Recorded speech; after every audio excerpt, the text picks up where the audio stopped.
No me gustaría dejar de empezar diciendo que Comisiones Obreras de Asturias tiene un firme compromiso contra la violencia de género. No sabemos en qué circunstancias y qué noticias van a salir al respecto del asesinato machista de esta mañana, pero que nos quede bien claro que no hay un crimen por compasión. Yo decido, si puedo, sobre mi muerte y sobre mi manera de morir. Nadie puede decidir por mí. Tengo que empezar agradeciendo a mucha gente que esta escuela se lleve a cabo. Voy a empezar, bueno, pues evidentemente por el maravilloso edificio en el que estamos, el edificio histórico de la Universidad de Oviedo. También dar gracias a la Dirección General de Territorio, Urbanismo, Vivienda y Derechos Ciudadanos. Y ahora ya dar gracias con nombres y apellidos, dar gracias a Juan Ponte de la Dirección General de la Agenda 2030, dar gracias a Alba, la directora académica de esta escuela. Si la veis que le tiembla un ojo es que está, está bajo mucha presión. Y luego también, cómo no, a mis compañeros y compañeras de Comisiones Obreras. Y no voy a darle las gracias al secretario general, que todo el mundo le da las gracias a Zapico, que evidentemente le damos las gracias a Zapico, pero yo voy a darle las gracias a María José, mi compañera, la responsable de formación sindical, y a Alejandro. Alejandro, que tiene una libreta donde lo apunta todo, apunta, desapunta, y aunque perdiese esa libreta, nadie es capaz de desencriptar los mensajes que hay ahí. Es el código enigma lo que tiene apuntado en esa libreta. También que no se me olvide, por favor, como siempre, que participo en un acto donde está el nombre de nuestra queridísima Anita Sirgo, que, como siempre decimos, la representa a todas y a todos. Tenemos, por suerte, la figura de Anita, pero Anita es tantas y es todas. Entonces, siempre doy las gracias a la familia por compartirla con nosotros y con nosotras. Es una maravilla poder estar aquí una vez más hablando también de Anita. Voy a empezar a presentar a estas compañerazas que tengo en la mesa. Empiezo por la derecha, física. Física, ideológica, yo creo que patinamos un poco todas para otro lado. Paz Menéndez Sebastián, lo voy a leer porque si no me pierdo, compañera. Es profesora titular de Derecho del Trabajo y de la Seguridad. Catedrática de Trabajo y de la Seguridad Social. Pues esto me pasa por fiarme de lo que cuelgan en redes. Exacto. Bueno, a mí lo que me une a ella es precisamente que sea directora del área de Igualdad y Diversidad. Yo, como tenemos amigas en común, pedí a un pajarín, o no sé si un pajarín, una pajarraca, que me hablase un poco de Paz, de la relación más estrecha. Y me dice que ayer ya te dieron las gracias por el plan de igualdad maravilloso de la Universidad de Oviedo, que pusiste mucho empeño en su momento en las salas de lactancia, incluiste la opción no binaria en algunos cuestionarios del plan de igualdad, asumiste de buen grado la petición de Comisiones Obreras de que las investigadoras se incluyeran en el plan de igualdad, y me dicen que eres responsable de la buena sintonía de la comisión negociadora y de las comisiones de seguimiento. Eso me dicen. Yo lo que puedo decir es que a mí me tocó estar con ella en la mesa de negociación de la Fundación Universidad de Oviedo y que yo tenía, bueno, no sé si miedo o respeto, o ambas dos, porque yo no suelo estar en negociaciones de planes de igualdad, pero me apetecía mucho saber cómo eran las tripas de un plan de igualdad y gracias a ti fue todo maravilloso y rodado. Facilitaste muchísimo el trabajo de toda la comisión. A mi derecha, también física, está mi nueva mejor amiga, es Evelyn Cosío, es la nueva responsable de Igualdad de UGT Asturias. Es bióloga y profe de la FP de la rama sanitaria, cosa que me encanta porque así tiene relación también con las personas más jóvenes, que normalmente en el sindicato, bueno, ya sabéis, no te estoy mirando por nada, te estoy mirando así porque la media de edad en el sindicato, pues bueno, ya sabéis que es la que es. Pero anteriormente trabajaste en un laboratorio de análisis microbiológico de alimentos durante casi 20 años. Llevas afiliada a UGT desde hace 20 años en enseñanza y, como digo, eres la nueva responsable de igualdad de UGT de Asturias. Así que nada, bienvenida al apasionante mundo de la lucha feminazi. Y después, aquí a la izquierda, física y también ideológica, podemos decir, es mi amiga Carolina Vidal. Carolina Vidal es la secretaria confederal de Mujeres, Igualdad y Condiciones de Trabajo, o ahora se va a llamar de otra manera esto. Ahora quitamos las condiciones de trabajo y hacemos otra cosa nueva. Licenciada en Derecho por la Universidad de Castilla-La Mancha, abogada en ejercicio, formando parte de la asesoría jurídica de Comisiones Obreras Castilla-La Mancha desde el año 2000, participando activamente en negociación y asesoramiento. Yo te conocí siendo responsable de formación sindical. De hecho, tenemos tú y una foto preciosísima. No me cabe duda. Sí, estábamos tú y yo en una jornada sobre formación sindical y salíamos en la página, vamos, estábamos las dos estupendas, bueno, como ahora, estupendas. Ayer todavía lo hablábamos en la cena y de cuando me puse a buscar información sobre Carol, la primera, es que lo tuve que apuntar, la primera búsqueda que os sale en YouTube de Carolina es: Carolina Vidal pone en su sitio a una diputada de Vox por votar en contra del Pacto de Estado contra la violencia de género. Le dice literal: me da usted pena. Y bueno, y luego ya, bueno, eso lo buscáis, que está ahí para todo el mundo. Es durilla, por eso a lo mejor nos llevamos tan bien. Yo, antes de poner en contexto esta mesa y teniendo en cuenta que siempre vamos mal de hora, pues estando buscando un poquitín de documentación, pues eso, para poner en contexto, leía un libro que me gusta mucho, que se llama El patriarcado del salario, críticas feministas al marxismo, y en el que Silvia Federici dice, es que si lo digo yo no queda tan bien, pero la Federici lo borda. Se piensa que el capitalismo, con el desarrollo tecnológico científico, necesita cada vez menos trabajo. Esta visión es muy masculina y entiende el trabajo solo como la producción de mercancías, porque si como trabajo se incluye el trabajo de cuidados, de reproducción de la vida, que continúa siendo estadísticamente el mayor sector de trabajo en el mundo, es obvio que la mayoría de este trabajo no puede tecnologizarse, o como se diga el palabra. Aclara además que el trabajo doméstico es mucho más que la limpieza de la casa, es servir a los que ganan el salario física, emocional y sexualmente. Es la crianza y el cuidado de nuestros hijos, los futuros trabajadores. Hablábamos también ayer en la primera jornada de la escuela sobre los índices y en otro libro también que se titula, yo leo mucho, por lo visto, que se titula Claves feministas para transiciones económicas, de Carmen Castro, enumera una serie de alternativas a cómo calcular estos índices de bienestar, si hay una alternativa al Producto Interior Bruto. Y dice, por ejemplo, que hay uno de los índices es el Índice de Desarrollo Humano, creado desde el Programa de Naciones Unidas para el Desarrollo y que se centra en 3 aspectos distintos: una vida larga y sana, el conocimiento y una calidad de vida decente, y en su cuantificación utiliza como variables la esperanza de vida al nacer, los años de escolarización infantil y también los de la población adulta y el Producto Nacional Bruto per cápita. Hay otro índice que se llama Índice por la Vida Mejor, que está desarrollado por la OCDE. La base del cálculo la conforman 11 ámbitos que esta institución ha identificado como esenciales: vivienda, ingresos, empleo, comunidad, educación, medio ambiente, compromiso cívico, salud, satisfacción con la vida, seguridad y equilibrio vida-trabajo. Como veis, todo lo que estamos hablando en estas jornadas en esta escuela. Hay otro índice que se llama Índice de Coherencia de Políticas de Desarrollo Sostenible, creado desde la sociedad civil organizada y liderada por la Coordinadora de ONGs para el Desarrollo.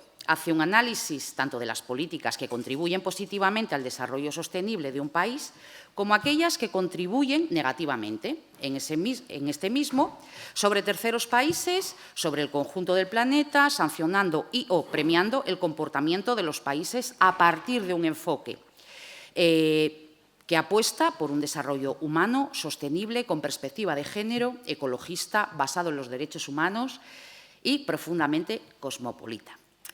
Índice del progreso genuino, que estima el valor económico tanto positivo como negativo de factores sociales y medioambientales. Y uno con un nombre precioso, que se llama Indicador de Felicidad Interna Bruta, que considera 9 ámbitos: el bienestar mental, el uso del tiempo, la vida en comunidad, diversidad y resistencia cultural, salud, educación, diversidad, resistencia ecológica y estándares de vida y buena gobernanza, recogiendo los datos a través de encuestas de la ciudadanía. Perdonad por la chapa, pero es que, bueno, como ayer hablábamos precisamente de los indicadores y de cómo podían modificarse esos indicadores, pues me apetecía traéroslo a esta mesa. Y para dar paso ya a Paz, daros solamente algún dato del trabajo de cuidados y de cómo afecta a esta parte de la mesa, a las mujeres, a la sociedad en general, cómo afectan esta manera de repartirse los cuidados. En 2024, el 73,09% de empleos al tiempo parcial son ocupados por mujeres. El 46%, voy a dejar los centiminos, como dice el otro. El 46% de personas que trabajan a tiempo parcial lo hacen porque no encuentran empleo a tiempo completo. Imaginaros por qué. Las mujeres dedican 30 horas semanales al trabajo no remunerado y nuestros compañeros solamente el 14%. El 34% de las mujeres trabajadoras invierte 4 horas diarias en el cuidado de hijos, hijas, nietos y nietas. Se proyecta que la población mayor de 65 años alcanzará el 25% en 2035 y el 30% en 2047, lo que quiere decir que, evidentemente, la economía de los cuidados irá en aumento. La Agenda 2030 busca reconocer y valorar el trabajo de cuidados no remunerados mediante políticas de protección social. Y de eso va a hablar esta mesa. Entonces, yo no tengo más que añadir. Cuando quieras, Paz, por favor. Gracias, Úrsula. Bueno, buenos días a todas y a todos. Como andamos un poco pillados de tiempo, voy a hacer míos los agradecimientos de Úrsula a Comisiones Obreras por organizar este curso y por contar conmigo para participar en él, y en particular me voy a limitar a dar las gracias a Alba. No por nada, sino porque es amiga y compañera y porque cuando hablamos de este momento me permitió optar por un tema que me ocupa y me preocupa en lo personal y en lo profesional. Voy a intentar, bueno, no alargarme, eso no lo voy a intentar, porque ya sé que no lo voy a conseguir. Voy a intentar al menos ser ordenada. Úrsula me decía, ¿cómo prefieres? Yo, por el manual, todo ordenadito, porque tengo una tendencia natural a enrollarme y a dispersarme. Entonces, yo voy a intentar ir por el manual. Últimamente, siempre que me toca hablar de estos temas que, como os decía, me ocupan y preocupan, lo hago empezando con una frase del filósofo francés Henri Bergson, que decía que el presente está formado por el pasado, solo no hay nada que no sea el pasado en él, y lo que se encuentra en el efecto estaba ya en la causa. Es una frase que me gusta mucho porque me parece que permite contextualizar lo que voy a contar en adelante. El derecho del trabajo, desde luego, no es ajeno a esta realidad, a esta frase. La sociedad actual y el derecho del trabajo del que nos hemos venido dotando, nos guste o no, no es más que el resultado, exitoso o no, según se valore, de la sociedad precedente y la normativa precedente. Y ni en esa sociedad ni en esa normativa las mujeres ocupábamos precisamente una posición ventajosa. Pretender llevar a cabo la evolución social, si no de espaldas, sí prescindiendo en buena medida de esta realidad de que venimos de donde venimos, es lo que permite explicar que a día de hoy, pese a lo ingente que es la normativa en materia de igualdad y de lucha contra la discriminación, pues aún no hayamos conseguido descomponer todas las desigualdades y las mujeres continuemos estando en desventaja en muchos aspectos. Es cierto que esto que acabo de decir es una verdad bastante incómoda y que en general pues resulta más grato prescindir de ella, porque si reflexionamos con honestidad sobre esta realidad, tendríamos que desmontar una parte importante de las reglas sociales y legales sobre las que se ha construido las sociedades modernas. Y probablemente pondríamos en jaque el orden mundial. Y no nos engañemos, ninguna sociedad en su sano juicio está dispuesta a asumir ese riesgo. Pero el que se ha arriesgado una revolución de ese tipo no le quita veracidad a un hecho, y es que nuestro sistema de relaciones laborales ha nacido y crecido a la sombra de un modelo productivo patriarcal, con un sistema de roles perfectamente organizado y consolidado que, nos guste o no, desafortunadamente no se puede descomponer a golpe de decisión normativa. Ojalá. Y en este sentido me voy a atrever a recordar algunos datos que de algún modo se traían ayer a colación en la presentación, pero que creo que no está de más recordar porque, como decía, venimos de donde venimos. Y porque en realidad no han pasado tantos años. El régimen franquista se construyó sobre un lema muy claro. De hecho, el Foro del Trabajo lo recogía expresamente. Liberar a la mujer del yugo de la fábrica. Vamos, traducido al castellano, devolverla a casa, al ámbito doméstico, a cumplir con su labor reproductiva. Y lo hicieron muy bien. Diseñaron un montón de instrumentos para que esto fuese efectivamente así. Y os recuerdo, aunque solo sea porque mi madre me lo recuerda cada 2 por 3, cada vez que tiene ocasión, que en esta época regía la excedencia forzosa por matrimonio, la prohibición de contratar mujeres casadas y una batería muy amplia de subsidios natalistas. Vale, pues en esta realidad vivieron décadas y décadas nuestras madres o, como muy lejos, nuestras abuelas. En mi caso, mi madre, que, insisto, me lo recuerda cada día. Claro, en los últimos años de la dictadura, por motivos básicamente económicos, se permitió a las mujeres volver al mercado laboral. Pero claro, la pregunta obligada era ¿a qué mercado? Se habían permanecido fuera del mercado laboral durante décadas y tampoco habían ido a las aulas, no estaban en la universidad, no estaban en la formación profesional. ¿Dónde podían ir? Pues a lo que se consideraba una prolongación natural de las actividades que venían haciendo en el hogar, o lo que es lo mismo, al sector de cuidados. Y en ese momento fue en el que se empezó a consolidar la feminización del sector de cuidados en nuestro país. Esa consolidación tiene consecuencias muy trascendentes, por lo que decía antes, porque vivimos en un modelo productivo que sigue siendo patriarcal. Y como yo vengo del mundo del derecho, me gusta añadir a este dato uno adicional, que es que hasta 1966, las mujeres tenían prohibido por ley en nuestro país presentarse a judicaturas. Prohibido por ley.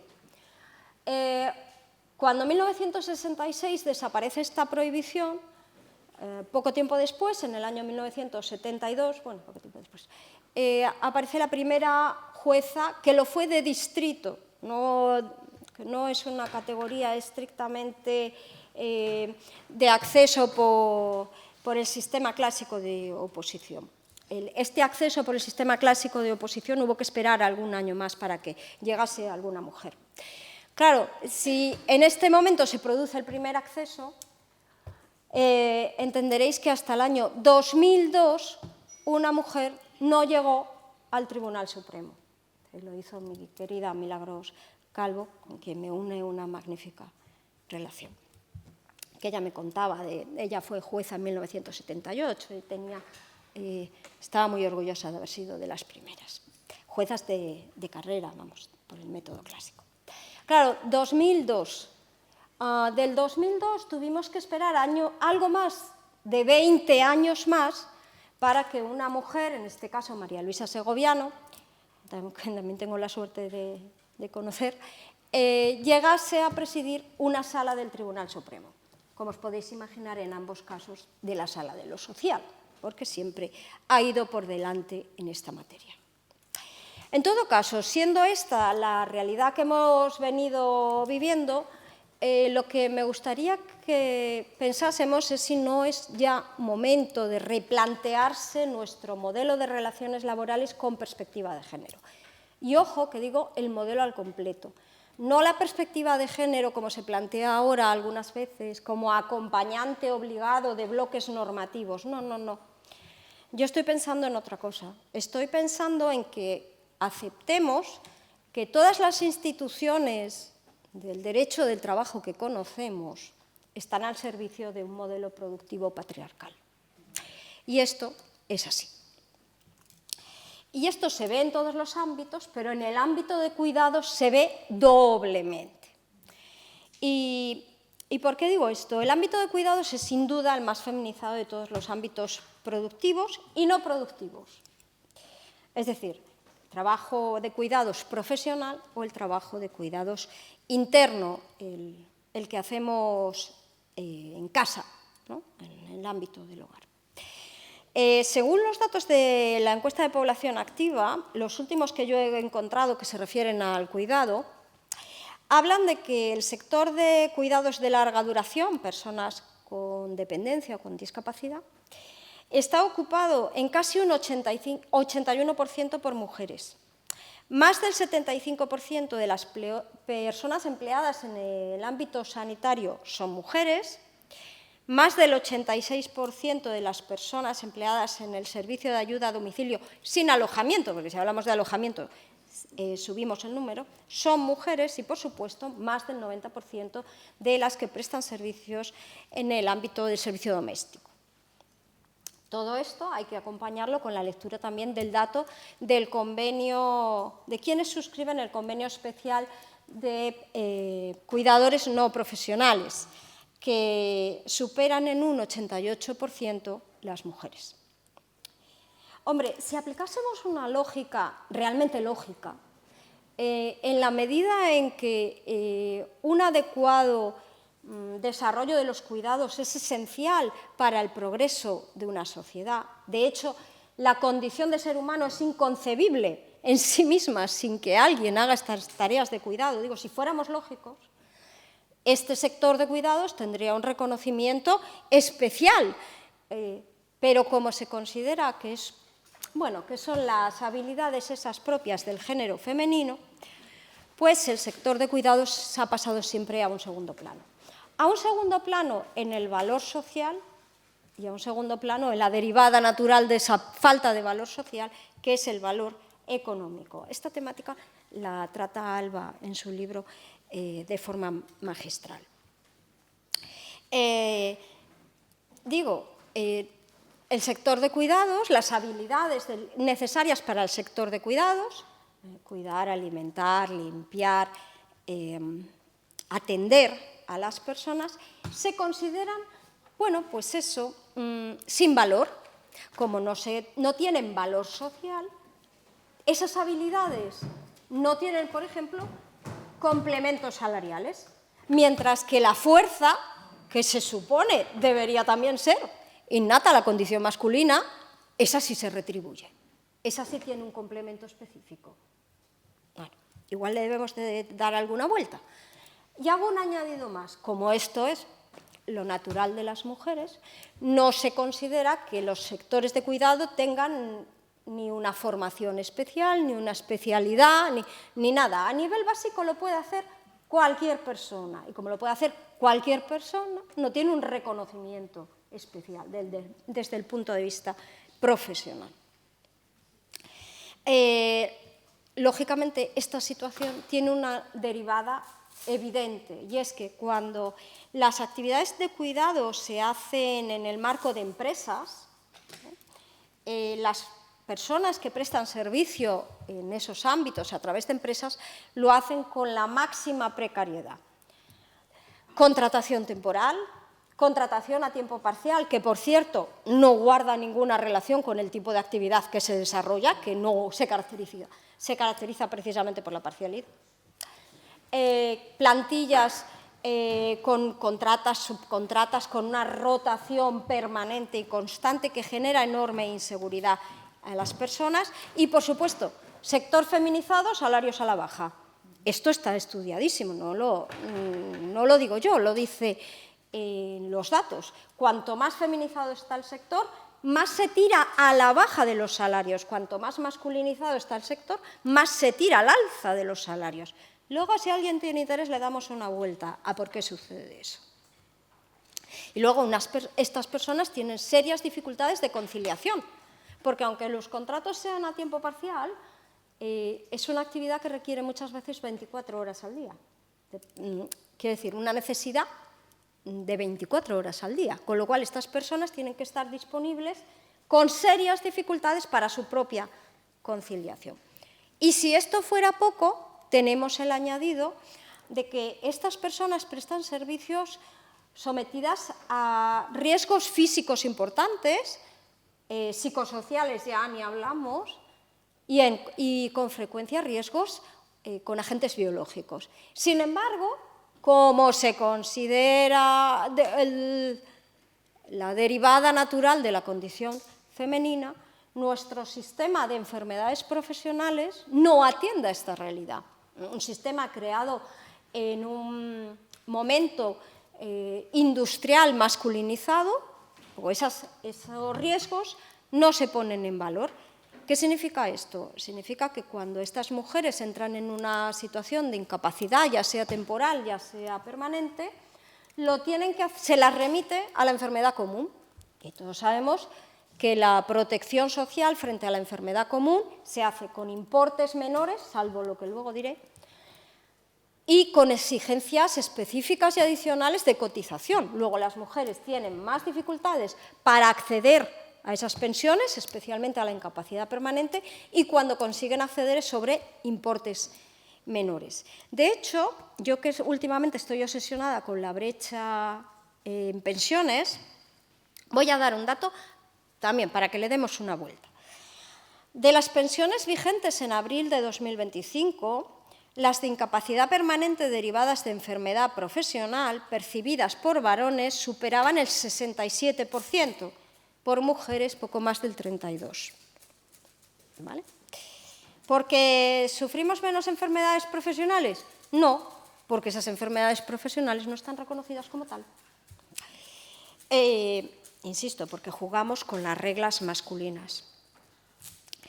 Pero es que además, cuando esta actividad de cuidado se realiza prescindiendo de la empresa, es decir, se contrata de forma directa a la persona que va a prestar el servicio, se produce un fenómeno muy curioso, que es la resistencia al reconocimiento de los derechos laborales ordinarios.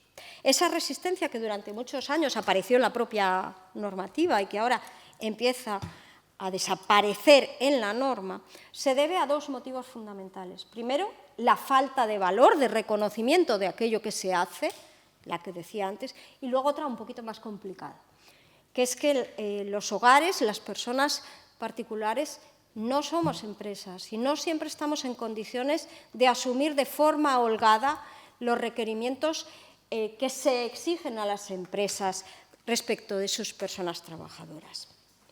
Y aquí sí que voy a hacer un alegato a que los poderes públicos se lo replanteen.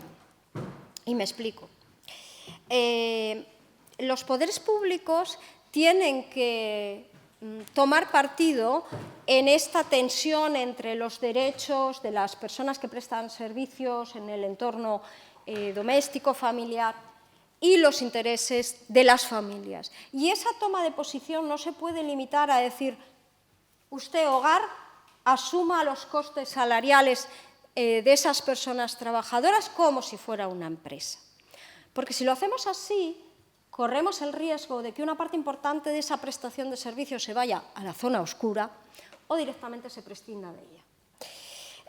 El Estado, como garante de nuestros derechos sociales, tiene que cubrir esa diferencia. La diferencia, el gap que hay entre una empresa ordinaria y una familia, mediante subvenciones, mediante ayudas a las familias, mecanismos útiles que permitan garantizar a quien presta el servicio el acceso a todos los derechos laborales ordinarios y a quien recibe el servicio que pueda asumir ese coste. Si además esto se hiciese así, de verdad, tendría una doble ventaja. Primero, porque supondría poner en valor esa actividad, reconocerle el valor que merece, y segundo, porque facilitaría la conciliación, asumir las responsabilidades familiares de quienes han decidido que esas responsabilidades se lleven a cabo a través de la externalización o de la contratación de otras personas.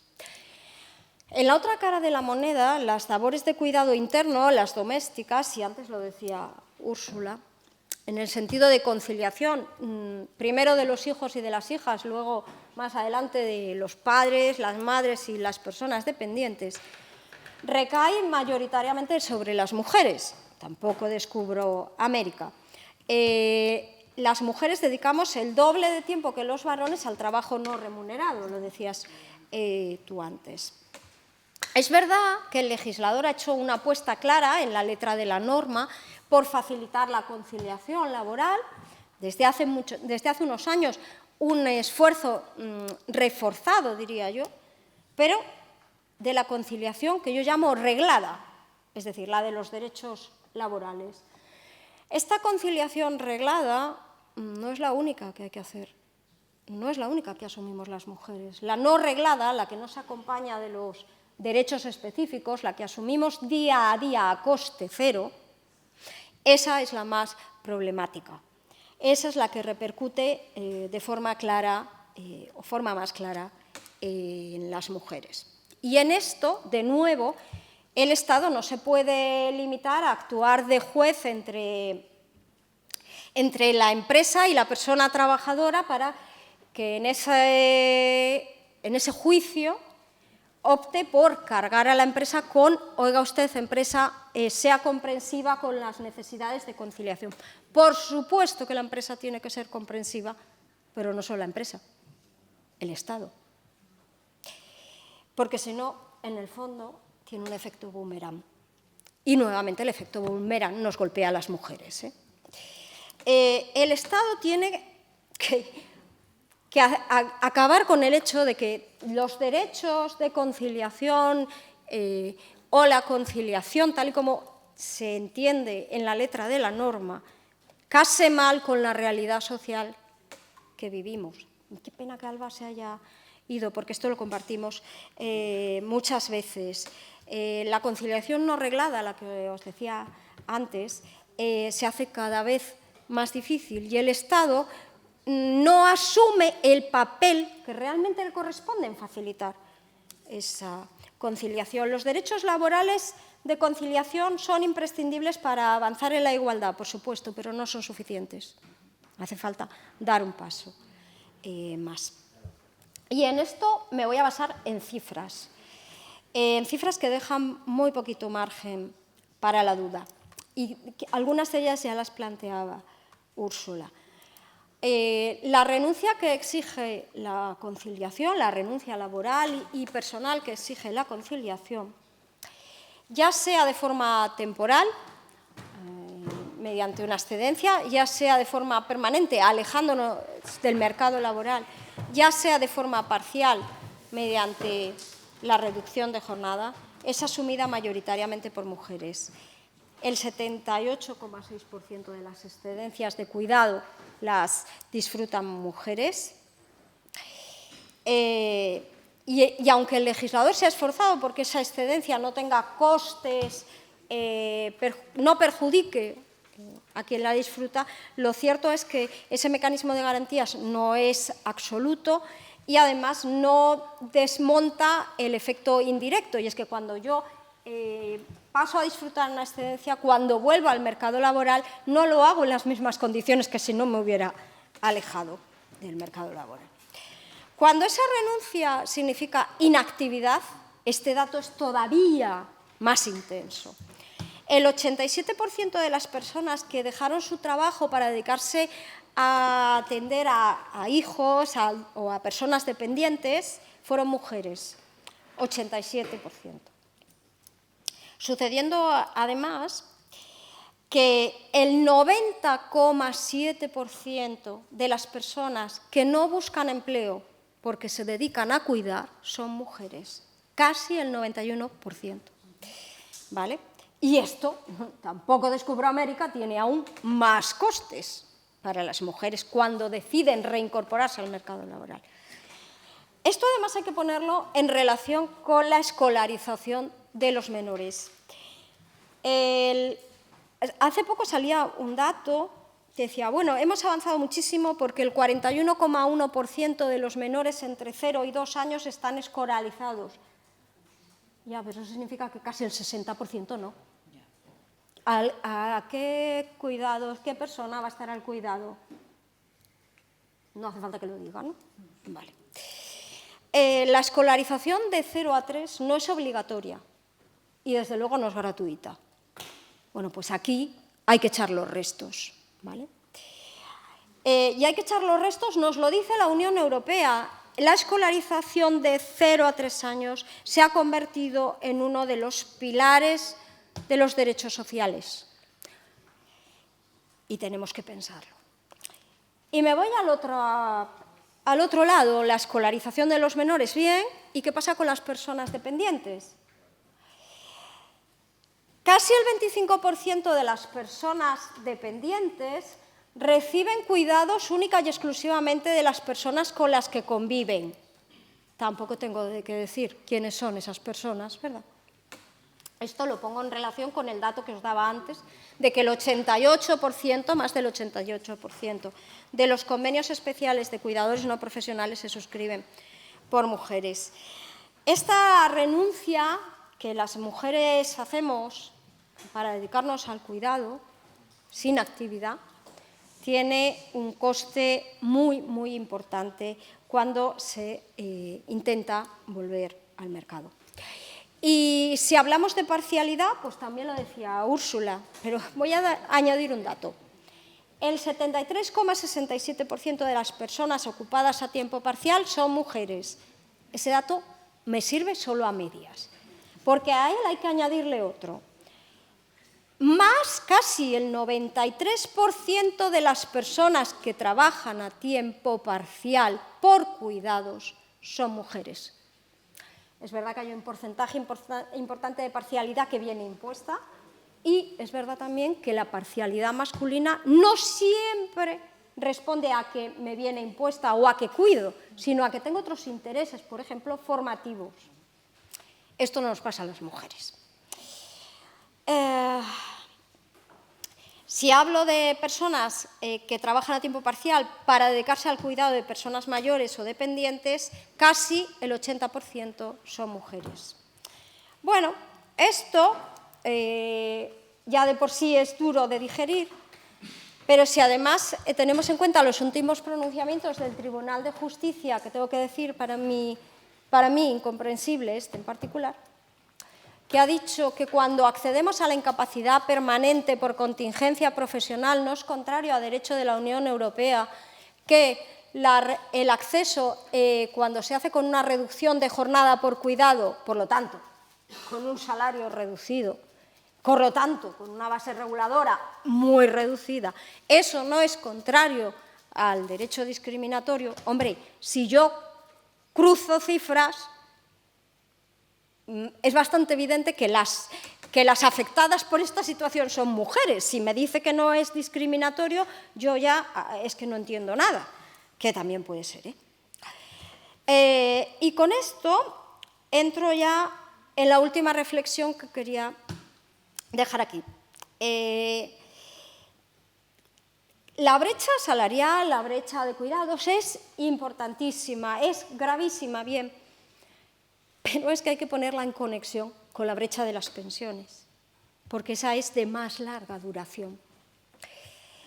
Y, por cierto, no bajamos del 31% de brecha en las pensiones, 31,3%, 2025. Bueno, en esa brecha está claro que hay factores de efecto directo, brecha salarial, peor salario, peor base de cotización, peor base reguladora, esto es obvio, pero luego hay factores multivector que vuelven a penalizar doblemente a las mujeres. La parcialidad, la temporalidad, la conciliación, no solo baja los salarios, sino que dificulta tener carreras de seguro sin interrupciones prolongadas, y nuestro sistema de seguridad social se ha construido sobre la idea de un cotizante que yo llamo cotizante patrón, no patrón en el sentido de empleador, sino patrón en el sentido de usted me cotiza 35 años ininterrumpidamente. Eso, con carácter general, ya no existe, pero en el caso de las mujeres, vamos, es prácticamente imposible. Las interrupciones en la cotización, todo eso hace que las mujeres cobren menos pensiones en número y que cuando consiguen llegar a la pensión, su pensión sea de importe menor. Y a todo esto, el último añadido del complemento de reducción de la brecha. Por segunda vez nos dan colleja en el Tribunal de Justicia de la Unión Europea. El complemento de maternidad nos dieron colleja, nos lo declararon contrario a derecho comunitario y ahora nos vuelven a declarar contrario a derecho comunitario el complemento de reducción de la brecha. De manera que se produce la siguiente paradoja. Un complemento diseñado para reducir la brecha se ha convertido en un mecanismo de incremento de la brecha, porque como hay que reconocérselo también a los varones que tienen de por sí pensiones más altas, lo que era así, gracias al complemento, pasa a ser así. ¿No nos lo tenemos que hacer mirar? No necesitamos replantearnos. Ya acabé, ya acabé. Bueno, pues muchísimas... No necesitamos replantearnos. Perdón, porque yo estaría escuchándote toda la mañana, pero por culpa de Diego y de Silvia vamos mal de tiempo. Entonces voy a dar paso a... Bueno, no, vamos a aplaudir a Paz, por supuesto, evidentemente. Y voy a dar paso a Evelyn, que ya la castigué recortándole tiempo, así que cuando quieras. Perdón, Bueno, buenos días a todas y a todos. Hombre, nada, lo del tiempo, poco que aportar aquí después de Paz, ¿no? Pero bueno, nada, quería empezar, bueno, pues condenando el asesinato machista de esta mañana, ¿vale? Bueno, todavía estamos un poco a expensas de que se aclare y, bueno, pues que se sepa qué fue lo que pasó, pero bueno, no hay disculpa, ¿no? Sería intolerable, sea lo que sea la causa, la motivación o lo que sea. Y bueno, luego agradecer bueno, pues a la organización de esta escuela de verano, agradecer a mis compañeras de mesa, agradecer a todos los asistentes. Y bueno, yo comentaros, bueno, pues un poquitín desde mi experiencia, ¿no? Desde mi experiencia propia, como, bueno, pues, como comentó Úrsula, docente de grados formativos de rama sanitaria, donde, bueno, pues la afluencia masiva pues es femenina, ¿vale? Como dice la gran Marian Moreno, tenemos el gen de la bayeta, ¿no? O hay gente, seguimos con la creencia de que tenemos el gen de la bayeta, y hay ciertos estudios, ciertas actividades, pues que por lo que sea, ¿vale? Yo os puedo decir, en mis clases de 28, 30 alumnos, alumnas, pues suele haber 2 chicos, 3, 4, como mucho. La inmensa mayoría, tanto en atención a personas en situación de dependencia, como técnicos en cuidados auxiliares de enfermería, higienista bucodental, bueno, todas esas profesiones pues siguen estando muy feminizadas, ¿vale? Con lo que eso conlleva también en cuanto a salarios y demás que comentó Paz. Pero bueno, toda la rama en general, porque bueno, pues previamente yo trabajaba en un laboratorio donde, bueno, pues ahí sí que, bueno, podía haber un poquitín más de presencia masculina, sobre todo, bueno, pues en alumnos, alumnas que pasaban haciendo prácticas, ¿no? También inmensa mayoría femenina, pero bueno, sí que había algún chico. Lo que pasa es que sí que llama la atención que, por ejemplo, la plantilla de laboratorio, pues éramos un 82-85% mujeres, 15% de hombres, pero creo que no hace falta que os diga quién eran los cargos directivos, ¿no? de la empresa, que es una forma también bueno, pues un poco de aprovecharse, ¿no? de esa diferencia, de esa brecha salarial, ¿no? Porque indirectamente tú no estás cobrando porque no tienes un cargo directivo, pero es que no te dan la opción de que pueda ser un cargo directivo, ¿vale? Entonces tu salario está por debajo y no puedes decir nada, porque realmente tú estás contratado como lo que estás contratado, ¿no? O contratada en este caso. Bueno. Entonces, pues eso, seguimos un poquitín con ese rol de cuidados. No sé hasta qué punto, pues a lo mejor, porque bueno, también hay gente que opina, bueno, es que a mí otras cosas no me gustan, ¿no? O no me gustan, pues a lo mejor otras formaciones, otras actividades que se pueden considerar un poco más masculinas, ¿no? Vamos a decir entre paréntesis. Yo, por ejemplo, tenía una alumna de 40 y pico años, estaba haciendo cuidados auxiliares de enfermería y la ilusión de su vida, ella siempre había trabajado en una empresa de limpieza y tenía 2 hijas, se había dedicado a cuidar a sus hijas y ahora que las hijas eran mayores, bueno, pues estaba haciendo bueno, pues ese ciclo, ¿no? Pero la ilusión de su vida siempre había sido ser soldadora. Y dije, bueno, ¿y por qué no te decides hacer? Bueno, ya estaba metida en el ciclo, pero bueno, es un año, tampoco. Y decía que no, que dónde iba ella con esa edad, por un lado. Luego entiendo también la parte del miedo, ¿no? ¿Qué empresa me va a contratar? A mí, con 40 y pico años, soldadora. Una empresa pequeña, pues no va a tener un vestuario femenino. En una empresa grande, pues ya la estás haciendo, pues a lo mejor hacer obra, o sea, ves la parte mala, no ves la parte, bueno, pues positiva, ¿no? De que así a ti siempre te gustó hacer eso, primero por circunstancias de la vida no lo pudiste estudiar, pues atrévete y hazlo, ¿no? Que más da que tengas 40, atrévete. Pero no, la gente se echa un poquitín para atrás, ¿no? Se ven, bueno, pues da un poco de miedo, asusta. Entonces seguimos un poco ahí. Ves que, bueno, pues que todavía nos falta mucho, ¿no? Nos falta mucho por llegar bueno, pues a esa igualdad un poco ficticia porque bueno, vemos que nos queda muy lejos todavía, ¿vale? El tema de la conciliación familiar que recae, bueno, como bien dice Paz, pues en un porcentaje pues brutal, sigue recayendo en la mujer. Todo esto, cuando hablamos bueno, pues por ejemplo ahora, ¿no? Que estamos con el tema de la reducción de la jornada laboral, ¿vale? Que está muy bien y ayudaría, pero ayudaría a las dos partes. Ayudaría tanto al hombre como a la mujer y realmente quien se va a ver más beneficiado es el hombre, porque la mujer, pues en muchos casos, ya tiene unos contratos pues a media jornada o por horas sueltas que realmente no va a ser nada representativo para ella y al final, si queda liberada pues eso, para seguir cuidando, ¿no? Para seguir cuidando en casa, porque normalmente es lo que sigue pasando. Sí que hay casos en los que, bueno, ya se ve bueno, pues que los hombres están entrando, pero bueno, todavía nos queda, ¿no? Todavía seguimos con la cosa de es que yo ayudo en casa, ya, pero no tienes que ayudar, tienes que hacer, ¿vale? Y sin que nadie te lo diga, tienes que saber lo que tienes que hacer.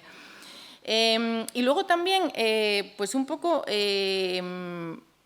salimos ahora, bueno, pues de una huelga de educación, ¿no? Donde se hablaba mucho de cómo los colegios, como las escuelas de 0 a 3, cómo ayudan en la conciliación. Y sí, ayudan en la conciliación, pero yo entiendo la conciliación como un momento de poder disfrutar de mi hijo o de mi hija, ¿vale? No de colocar a mi niño a mi niña en un centro educativo, que sí, que está bien y que hay veces que no, bueno, pues que no te queda otra, ¿no? Porque no nos queda otra, porque sí que es verdad. Pero a veces confundimos eso, ¿no?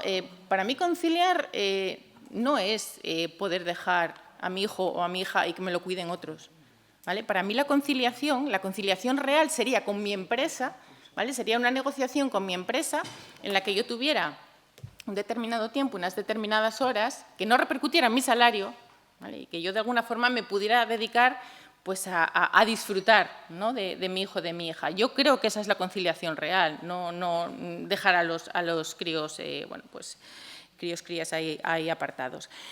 Y bueno, nada, que nos sigue quedando mucho, ya os digo, nos sigue quedando mucho camino, mucho trecho. Todas estas cosas, como bien dijo Paz, que ayudan, al final acaban beneficiando más a los hombres que a las mujeres. Igual se hacen con buena fe, ¿eh? Yo no creo que se hagan con mala fe, pero que al final, bueno, pues acaban un poquitín revirtiendo ahí la situación, ¿vale? Entonces, todavía nos queda mucho, todas estas cosas ayudan, claro que sí, pero pueden ayudar en la conciliación, pueden ayudar en el tiempo libre, en el tiempo de disfrute de las personas, pero la desigualdad va a seguir ahí. La desigualdad sigue ahí de base y en algunos casos, pues eso, todavía acentuándose bastante más, ¿vale? Y bueno, nada, yo creo que poco más ya que aportar, porque bueno, ya contó Paz lo más interesante y bueno. Así escuchamos a Carolina. Venga, gracias.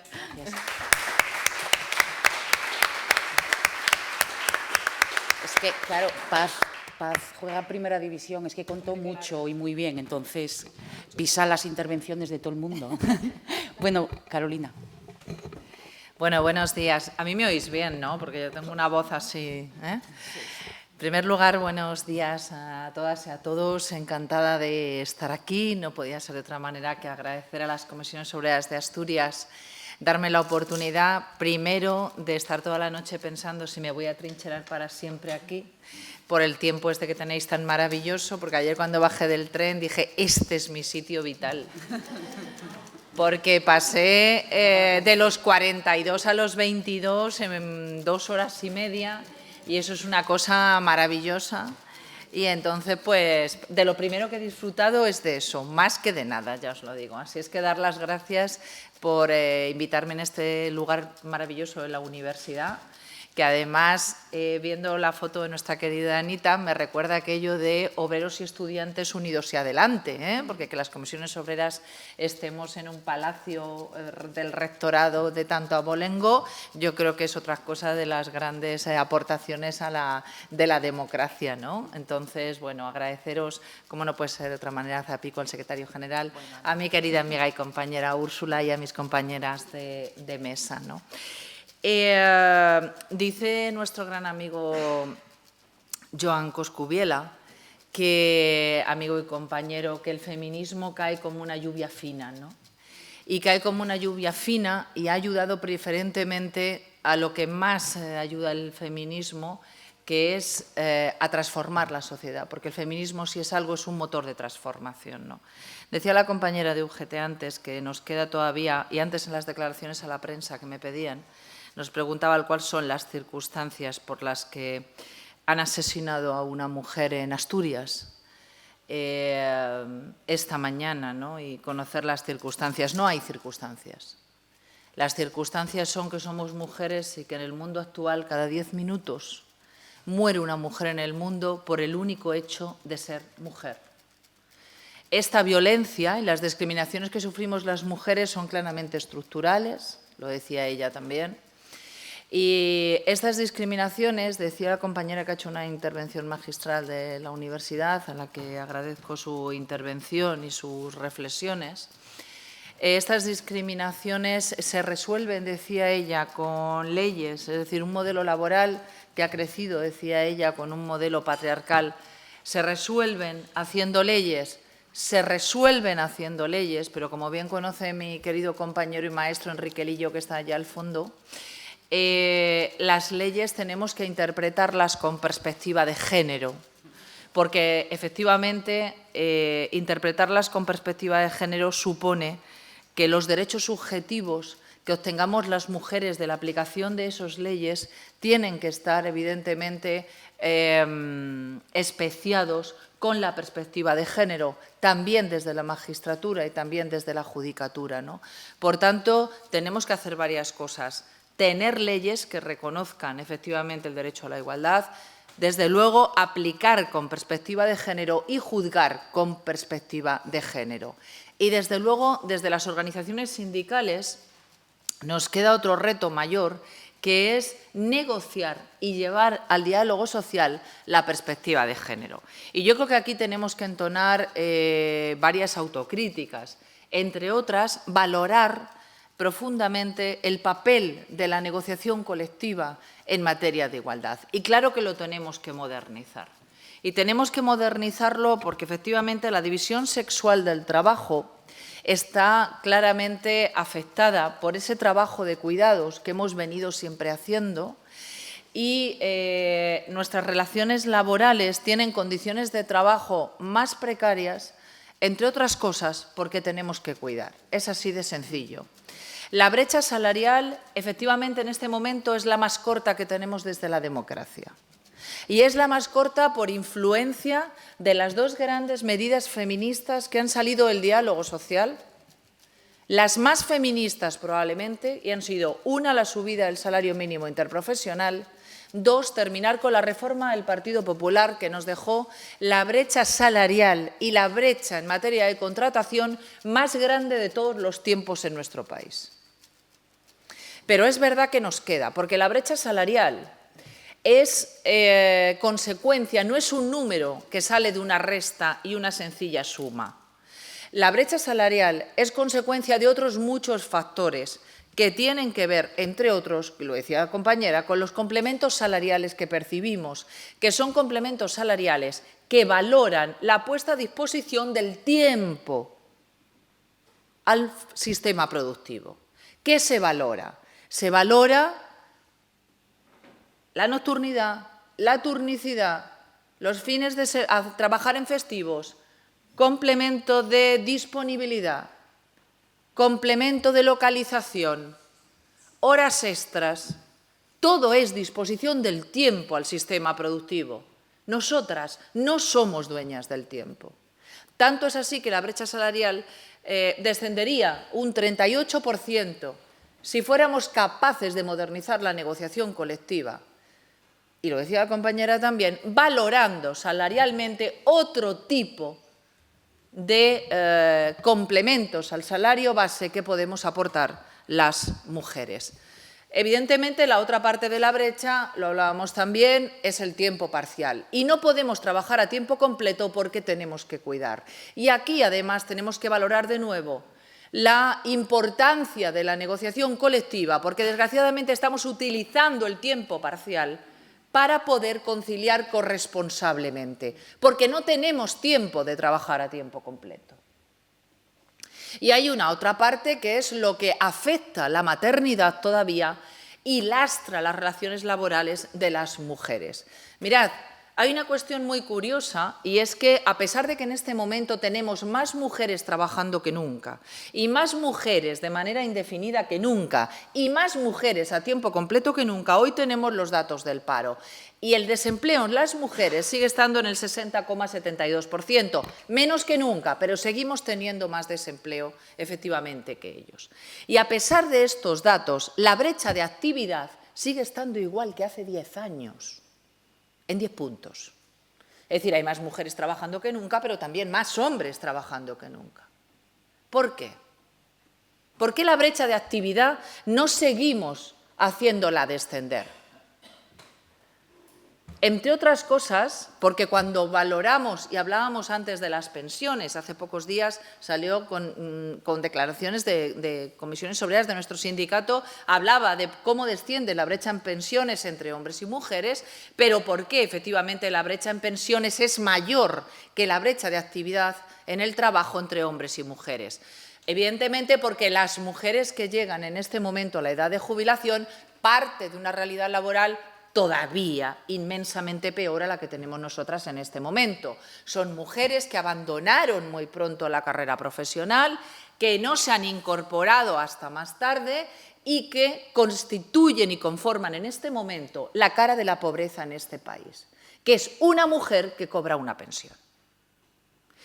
Los complementos a mínimos de las pensiones siguen siendo claramente femeninos. Y digo esto porque, y ahora enganchamos, si queréis, con las enfermedades y con los profesionales y con lo que la salud laboral de las mujeres, que es distinta a la salud laboral de los hombres, impacta en nuestras carreras profesionales. Cuando las mujeres y los hombres nos incorporamos a la carrera profesional cuando somos jóvenes, no hay brecha de actividad entre hombres y mujeres, ¿eh? Nos incorporamos a la vez y vamos haciendo carreras profesionales paralelas hasta que llega aproximadamente, yo soy una gran inventadora de números, entonces voy a deciros aproximadamente, cuando llegamos más o menos a los 28 o 29 años, ¿con qué coincide? Con el momento de la maternidad. Esto hace así. Nosotras salimos de la carrera profesional y ellos siguen trabajando. Es más, incrementan su jornada los viriles que cuidan de su familia. Seguimos así, vamos, a medida que tenemos más hijos, el periodo de actividad va bajando todavía más, pero llegan los 65 años, momento de la jubilación, de la añorada jubilación. Porque mientras que ellos bajan la actividad porque se jubilan, nosotras nos incorporamos a la carrera profesional. Y a partir de los 65 años la brecha de actividad se da la vuelta. Nosotras seguimos trabajando para poder cotizar y ellos descienden. Por eso tenemos mujeres en los cuidados a partir de los 65 años y por eso la brecha de actividad vuelve a ser homogénea o nosotras por encima en muchos casos y en muchos momentos porque nos incorporamos tarde porque tenemos grandes lagunas de cotización en nuestra carrera profesional. Por eso la brecha en pensiones en este momento es mucho mayor que la brecha en materia de actividad. ¿Nos vale con lo que estamos haciendo? Evidentemente necesitamos políticas públicas que intervengan sobre el mercado laboral. Necesitamos hacer una modernización del sistema de negociación colectiva, pero necesitamos hacer una cosa mucho más importante. Y no solamente más importante, es que es la clave. Mirad, en el informe de brecha salarial que Comisiones Obreras hace todos los años, en el mes de febrero, en el año pasado, ya le dijimos al Gobierno, la brecha salarial va a llegar un momento que va a dejar de estrecharse. Ya ha llegado. Este año no se ha estrechado un solo centímetro. ¿Por qué? Porque lo que laboralmente podíamos ir haciendo, mal que bien vamos sorteándolo con los estudios de los sistemas retributivos de las empresas, con la transparencia, con los planes de igualdad. Pero en este momento tenemos en un 19,4 la brecha salarial, la misma que el año pasado, aunque en los últimos años ha sido de un descenso brutal. ¿Por qué? Le dijimos al Gobierno, y malo será, como decís en el norte, que Comisiones Obreras no tuviera razón, porque no estamos interviniendo sobre lo que incide de manera nuclear en la brecha salarial, los cuidados. Mirad, cuando nos preguntan, yo voy a hablar en muchos sitios de violencia, y yo siempre digo que una de las grandes medidas que este país ha tomado contra la violencia machista es la subida del salario mínimo interprofesional, que el empleo del hogar se incorpore a los derechos laborales y a más derechos en materia de seguridad social, los planes de igualdad y terminar con la reforma laboral del Partido Popular. Y siempre cuando tenemos que relacionar una cosa con otra, puedo deciros que cuando se analizan en el Observatorio contra la Violencia Machista y los gabinetes de crisis del Estado los distintos asesinatos que se van sucediendo, vemos que en muchas de ellas, o en la gran mayoría, por no decir todas y equivocarme, hay una palabra que se sucede, que es la palabra precariedad. Las mujeres no abandonamos en infinidad de casos a nuestro agresor porque tenemos miedo a no tener sustento económico, independencia económica y autonomía, entre otras cosas, para cuidar a nuestros hijos y a nuestras hijas que mayoritariamente sufren violencia vicaria cuando las mujeres están sometidas a una situación de violencia. Por eso que las mujeres tengamos independencia y capacidad económica y estabilidad laboral es absolutamente clave para luchar contra la violencia machista.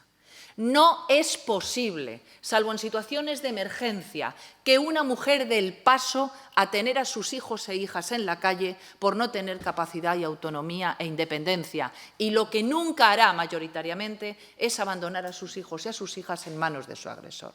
Por eso es clave que las mujeres tengamos salarios decentes y por eso es clave que tengamos un derecho laboral que proteja los empleos de las mujeres. Y tenemos que empezar a entender efectivamente que tenemos que dar una vuelta hacia un nuevo contrato social y que en ese contrato social que emana directamente de la Constitución tenemos que tratar los cuidados como un pilar esencial del estado de bienestar. Porque esto es lo único que hará democrática la sociedad española. Y os voy a decir por qué. Mirad, cuidar es clave para que seamos iguales. Ser cuidados por un espacio, por el Estado, desde lo público, es clave para que seamos iguales. Y solo siendo iguales podemos ser libres para decidir. Por eso es tan importante hablar de los cuidados, ya sale la E en Asturias, pero es claramente importante, no solamente, como decía, para que seamos iguales, sino para ser libres es esencial hablar y relacionar los cuidados con la clase social. Y os voy a decir por qué. A mí cuando me preguntan, hace pocos días, me decían, ¿qué opina Comisiones Obreras de la ley de paridad? Pues que es una cosa estupenda. Que las mujeres tengamos que ser paritarias en los consejos de administración, que tengamos que ser paritarias en los lugares de organización de los grandes partidos políticos, de las grandes organizaciones sociales, romper los techos de cristal con la ley de paridad, es importante. Porque cuando las mujeres decidimos, proponemos nuestra vida, nuestra idea, nuestra cabeza, nuestra forma de vida, nuestras estructuras vitales a disposición de dirigir. Pero no nos vale de nada romper los techos de cristal con la ley de paridad, ni ordenar ni dirigir, si para ello necesitamos a miles de mujeres en suelos pegajosos con unas condiciones laborales de mierda. Eso no es hablar de feminismo, ¿eh? Por eso las normas, las leyes, el feminismo está tan relacionado con la lucha social, con la identificación de las clases, con la lucha de clases. Por eso no podemos hablar de feminismo sin hablar de la lucha de las trabajadoras y de los trabajadores. Y por eso es tan importante que las comisiones obreras, en sus principios, sea una organización feminista. Porque si resulta que tenemos mujeres que dirigen Inditex, El Corte Inglés y Telefónica, y resulta que traspasan las discriminaciones y los cuidados de género que tienen sobre sus espaldas a otras mujeres precarias, migrantes, que no pueden huir de las propias violencias que sufren porque no tienen capacidad para ser autónomas. Esto no es hablar de feminismo. Esto es traspasar las discriminaciones de género a otra clase social más baja. Eso no nos vale, ¿eh? Por eso está muy bien la ley de paridad. Pero por eso estaría también muy bien que las empleadas de hogar estén todas incorporadas al sistema de seguridad social. Por eso es importante que hablemos de los cuidados con sus categorías profesionales, no con el asistente personal que nos vale para todo. Por tanto, necesitamos tú me dices que me calle cuando estimes oportuno. No, te iba a dar 5 minutos, pero es que antes, un sistema de cuidados, que yo soy una de voces potentes. Y es que me he acostumbrado a chillar a Vox Y entonces ya una va adquiriendo fórmulas. Os decía que nos queda lo más importante, que es un sistema de cuidados. Por eso, desde las comisiones obreras, hemos propuesto un pacto estatal por los cuidados. Un pacto estatal al que hemos unido, y lo presentamos junto a Unai Sordo a los medios, una batería de 100 medidas para pasar de las musas al teatro y para pasar de hablar del sistema de cuidados a una serie de medidas que hagan realidad este pacto y que van por valorar, una, las condiciones de trabajo de las mujeres, de las personas que se ocupan efectivamente de los cuidados profesionalmente. Y lo decía muy bien ella, la compañera, cuando hablaba de no se valora el trabajo de los cuidados porque no necesitan formación, porque ya eso es lo que yo llamo el gen de planchar, que es innato. Y además hay una experiencia muy gráfica, que es enfrentar los salarios que cobra un grado medio de formación profesional de los cuidados y de la electricidad. El grado medio de dependencia y el grado medio de electricidad, con un mismo sistema, con un mismo nivel cualificativo de la persona. No tienen nada que ver los salarios, que cobra un grado medio de electricidad, un grado medio de la dependencia. Consecuencia de esto, paréntesis, nadie quiere trabajar en la dependencia. El otro día nos dijo la patronal de las residencias que están suplicando a quien termina el FP de grado medio de dependencia que se quiere a trabajar en las residencias. Nadie quiere trabajar. O sea, es un sistema de vacantes alucinante. Deberían preguntarse igual por qué. Antes de pedirnos qué pasa aquí que nadie quiere trabajar. Y dicen que es por mi culpa, porque yo digo es una cosa malísima. Cerrado el paréntesis, además de valorar tener unas buenas condiciones de trabajo ahí, necesitamos una segunda cuestión, que es un sistema público de cuidados que pase por la atención a la dependencia, no solamente desde el derecho social a ser cuidados, que también, sino valorando con una perspectiva de género el problema que arrastramos las mujeres cuando tenemos que cuidar. Y aquí voy a hacer otro paréntesis.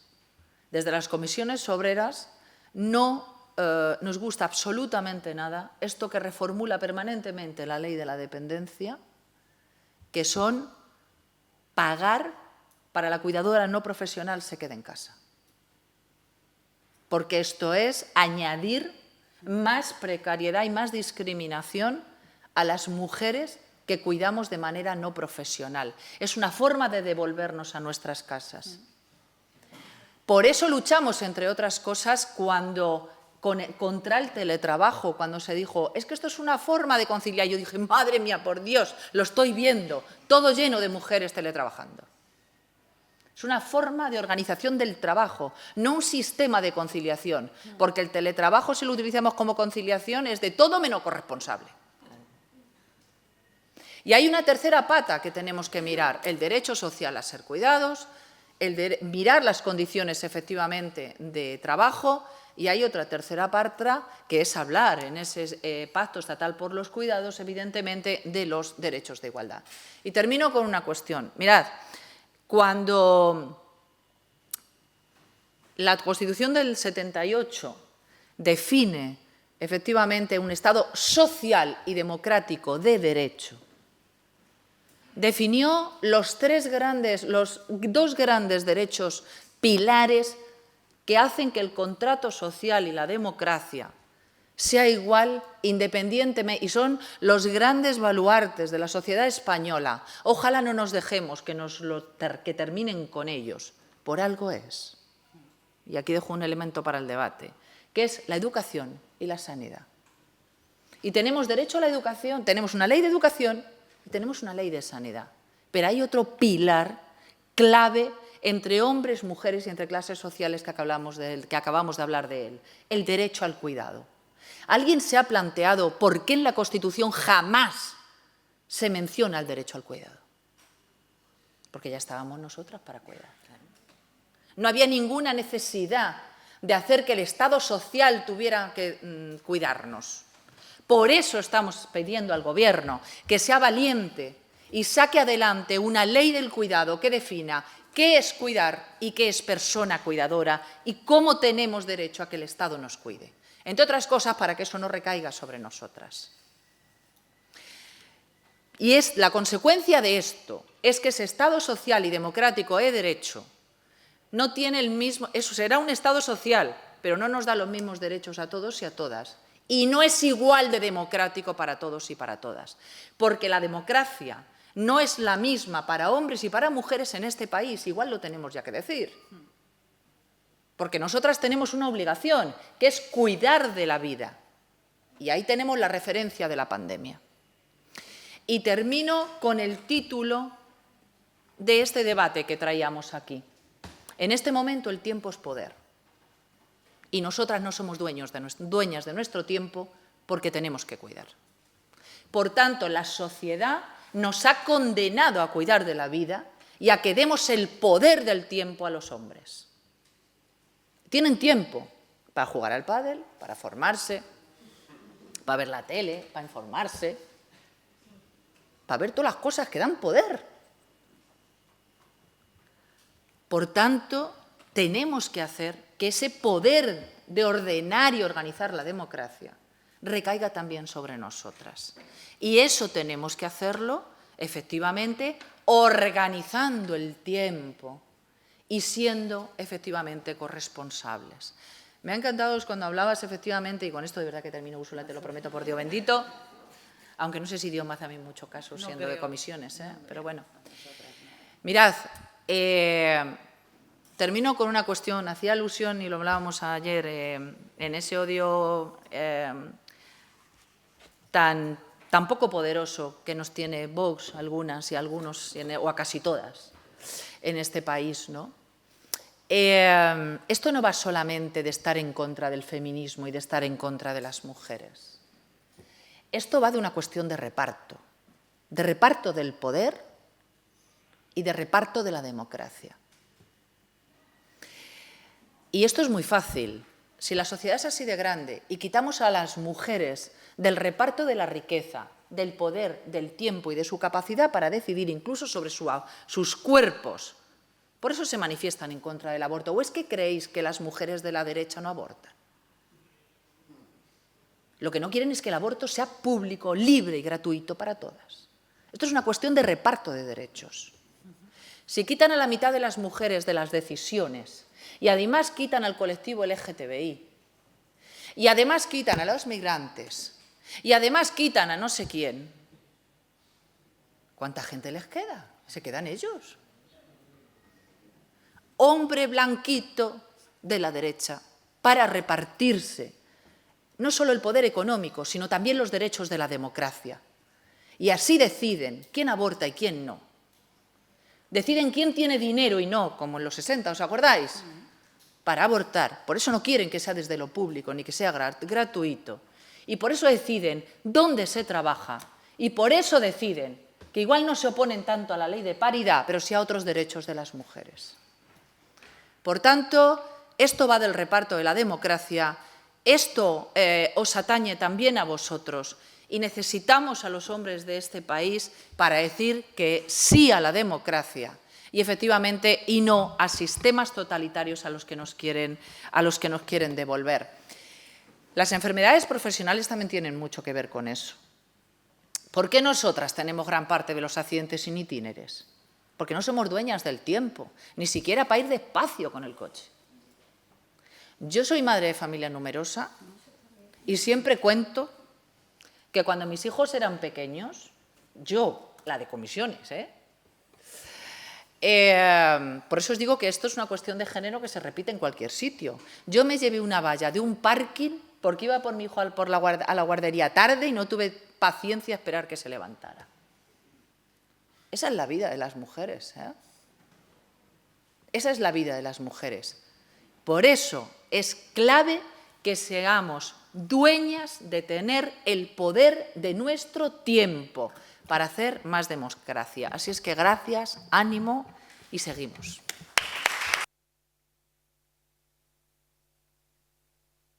Yo es que Vamos muy mal de tiempo, me sabe mal, no sé si tenéis alguna pregunta, pero por favor, Silvia. Thank you very much for the wonderful roundtable you had. My question is very, very simple. So we are talking again and again of the right to care. Why don't we talk about the duty to care? So I see, as a jurist, in my opinion, the problem is not the right to care, but the fact that we should impose a duty to care. So, for example, recently there was a proposal, part-time for all. And the idea is we should, all of us should have 30 hours to work and 30 hours to care, all of us. The problem is that if we consider the data, women, they do have 30 hours to work and 30 hours to care. But if we if we reduce the working time, the problem is that we don't have more care, unpaid care worker. So I see it as a problem of duty, not as a problem of right. And what do you think, how can we impose this duty? Because I realize that we enter in the private sphere and it's kind of difficult to impose this duty. But in my opinion, it's absolutely necessary. And education is a part of the problem. A ver, el problema efectivamente te hablo en castellano porque yo entiendo perfectamente, pero no hablo un comino.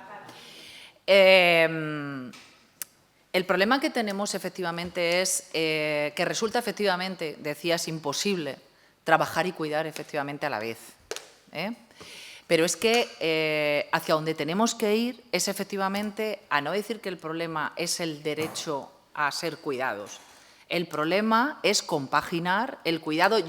A mí cuando me dicen, con un ejemplo que creo haberte entendido, con un ejemplo te digo, cuando nos dicen, pero vosotras ¿qué estáis planteando? Que no se cuida a nadie, que cuidar es absolutamente clave en una sociedad que es humana, en una sociedad que tiene intergeneracional. Y he dicho, yo no he dicho que se cuide, que no se cuide, lo que digo que ¿por qué tengo que ser yo? Porque debemos defender el derecho a ser cuidados, pero también el derecho de las mujeres a decir que tenemos derecho a cuidar, pero también a no cuidar. Y este derecho le tenemos que legislar, más allá de lo que el Código Civil nos impone como consecuencia de la tutela sobre los menores y sobre a quien tenemos tutelado. Es decir, yo no he dicho que abandonemos a los menores y no los cuidemos. Lo que he dicho, que tenemos derecho a no cuidar más allá de lo que es necesario y más allá de lo posible para que tengamos que realizar nuestra propia vida. Y como esto en este momento, como consecuencia de la corresponsabilidad que tenemos que ir trabajando, no es posible, tenemos que entrar desde lo público. Esa es la clave. Por eso desde lo público necesitamos tener guarderías y esto desde lo público es esencial para que no dividamos entre clases. Eso es absolutamente clave. Por eso está muy bien la ley de paridad. Pero esto no significa... Mirad, es que yo ponía siempre un ejemplo que decía, en este país, ¿somos libres de ser pianistas? Claro. Aquí a nadie se le dice que tú no puedas tener una carrera profesional tocando el piano. Ahora bien, si no somos iguales, todos tenemos la libertad de tocar el piano, pero si resulta que no tenemos conservatorios públicos, ya os digo yo que quien viva en Leganés, es que yo soy de Leganés, que es un barrio obrero de Madrid, igual no puede ser libre de decidir que quiere ser pianista. Por tanto, tenemos que ser iguales para poder ser libres. Y eso en este país, como en toda Europa y en todo el mundo, no podemos hacerlo si no legislamos desde lo público. Por eso las normas son absolutamente fundamentales y las normas laborales, interpretarlas también con perspectiva de género.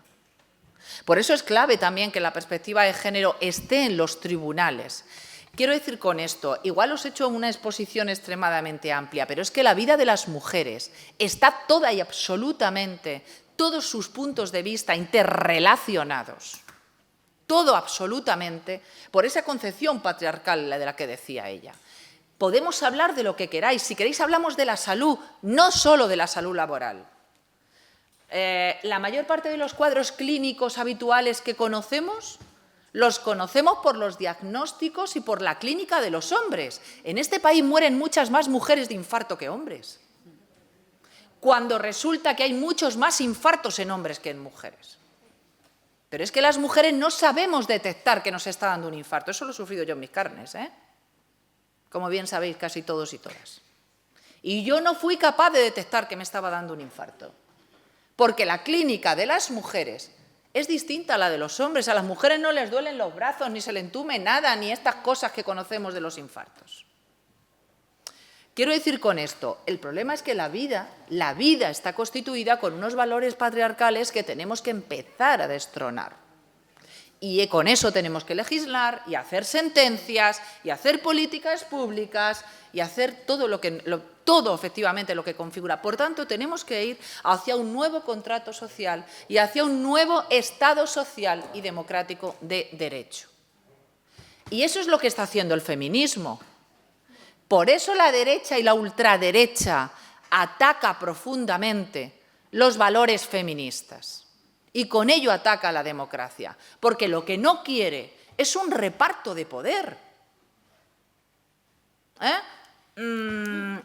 Vox, y con esto termino, cuando se plantea en contra y vota en contra del Pacto de Estado contra la violencia machista, lo que dice es que no niega que haya violencia. Lo que niega es que la discriminación contra las mujeres sea estructural. ¿Por qué? Porque quiere resolver esa discriminación con pasta. Quien tiene pasta va a ser capaz de deshacerse de esas discriminaciones. Además mienten porque eso no es verdad. Un segundo, por alusiones. Yo quería transmitir que lo público es la clave, que el Estado tiene que asumir la parte de responsabilidad que le toca, y que sin eso no avanzamos. Y quiero hacer dos reflexiones para generar más debate. Primero... Hasta mañana, hasta mañana. Sí, bueno, procuro, y voy a intentar ser rápida. Primero, en la directiva de la Unión Europea del año 19 sobre conciliación, que aconsejó la lectura del preámbulo, porque dice algo para que le demos una vuelta. Y es que se ha demostrado que a medida que se van ampliando los derechos de conciliación, las mujeres nos colocamos en una peor posición laboral. De manera que tenemos que hacer derechos de conciliación atractivos económicamente para que los disfruten los varones. O sea que cuando no son atractivos las mujeres lo vamos a asumir sí o sí y solo tienen que ser chupiguays para que avancemos en la corresponsabilidad. Bueno, yo creo que esto, insisto, hay que darle una vuelta. Y yo que con carácter general, ya lo sabe, soy bastante provocadora, no sé, me gusta que le demos vueltas a la realidad que venimos aceptando con demasiada tranquilidad. Yo creo que el feminismo le tenemos que dar una vuelta. No, entiéndaseme. No creo que en esta sala haya una persona más feminista que yo. Soy feminista desde que tengo uso de razón, para lo bueno, para lo malo y para lo regular. Pero nos han tomado el pelo. Yo os planteo lo siguiente en conexión con lo que venimos hablando de la conciliación. El feminismo, no sé si consciente o inconscientemente, no siempre se ha ligado a la conciliación. Y yo tengo a veces la sensación, no sé si tú que eres madre de familia numerosa como yo lo has vivido, que las mujeres nos situamos en una doble discriminación y en una doble batalla. Tenemos que competir con los hombres, eso siempre, y tenemos que competir con las mujeres que no tienen que conciliar. Y la ley de paridad no tiene en cuenta esto. A mí la ley de paridad me gusta relativamente. sea, me gusta la idea, por supuesto, pero no me gusta que el feminismo se desligue de la realidad de los cuidados, porque nos sitúa en una doble... volvemos atrás 3 veces. Claro, si las mujeres que no tienen los problemas de cuidado nos adelantan por la derecha, las mujeres que tenemos que cuidar nos quedamos atrás 2 veces. Y esto, a lo mejor, el feminismo tiene que pararse y pensarlo. Y decir, no tenemos que asumir que sí, hasta que lleguemos a la corresponsabilidad, que es nuestro objetivo. Hay que aceptar que las mujeres, y los datos son evidentes, conciliamos más, cuidamos más, porque si negamos esta realidad en aras de que el feminismo solo es la igualdad entre hombres y mujeres y se acabó, nos estamos posicionando en una posición de debilidad las que tenemos que cuidar. Lo digo yo, que tengo 3 hijos y sé de lo que hablo. Bueno, nada, por animar. Yo es que el debate... Yo me quedaría aquí escuchándolas todo el día, evidentemente, pero tenemos que cerrar. Lo primero, daros las gracias a las 3. Yo siempre aprendo de todas, me encanta estar con vosotras. Nos seguiremos viendo, reuniendo y debatiendo. En una escuela como esta, con el nombre de la pedazo Anita Sirgo, hablábamos de lo que diría de la situación actual y recordábamos la última intervención pública que tenía. Yo además lo dije el otro día que estuvimos en un acto en La Camocha. Ella decía, preparaos que va a venir gorda. Entonces, yo lo que tengo que decir es que vengan, que estamos preparadas y que estamos organizadas. Que facer sindicalismo non lle delito e que estaremos empujando a les 6 de la Suiza. Muchas gracias.